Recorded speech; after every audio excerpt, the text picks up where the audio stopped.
উচ্চ আদালতের রায়ে মৃত্যুদণ্ড থেকে খালাসের একদিন পর কারামুক্ত হলেন জামায়াতে ইসলামীর নেতা এটিএম আজহারুল ইসলাম।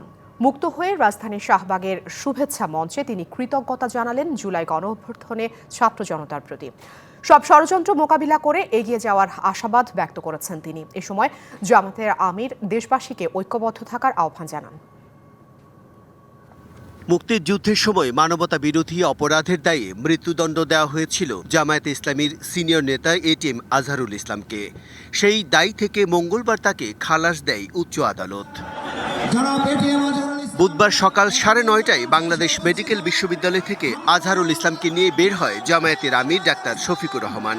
তাকে বরণ করতে হাসপাতালের বাইরে অপেক্ষায় ছিলেন জামায়াতে ইসলামীর নেতাকর্মীরা।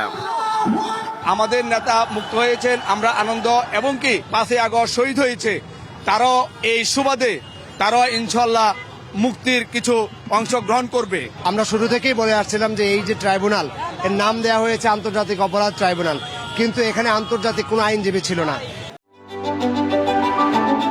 Hire Google TV, endless color, smart living.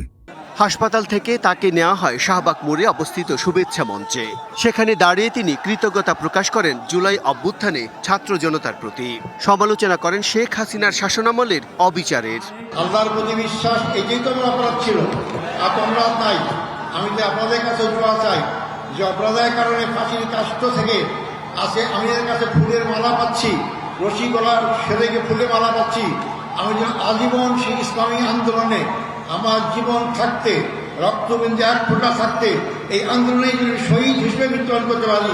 শুভেচ্ছা মঞ্চে দেশবাসীকে দলমত নির্বিশেষে ঐক্যবদ্ধ থাকার আহ্বান জানান জামায়াতের আমির।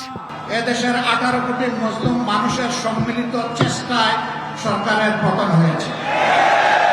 আমরা এই মূল ক্রেডিট আল্লাহ তাআলাকে দেই, আর জমিনের ক্রেডিট সমস্ত এদেশের জনগণকে আমরা দেওয়ার পক্ষে।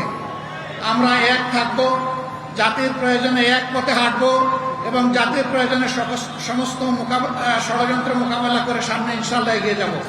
নেতাকর্মীদের অভ্যর্থনা ও ভালোবাসায় সিক্ত হয়ে শাহবাগ মঞ্চ থেকে পরিবারের উদ্দেশ্যে রওনা দেন জামায়াতের এই নেতা। Bijan Kumar Das, DBC news, Dhaka.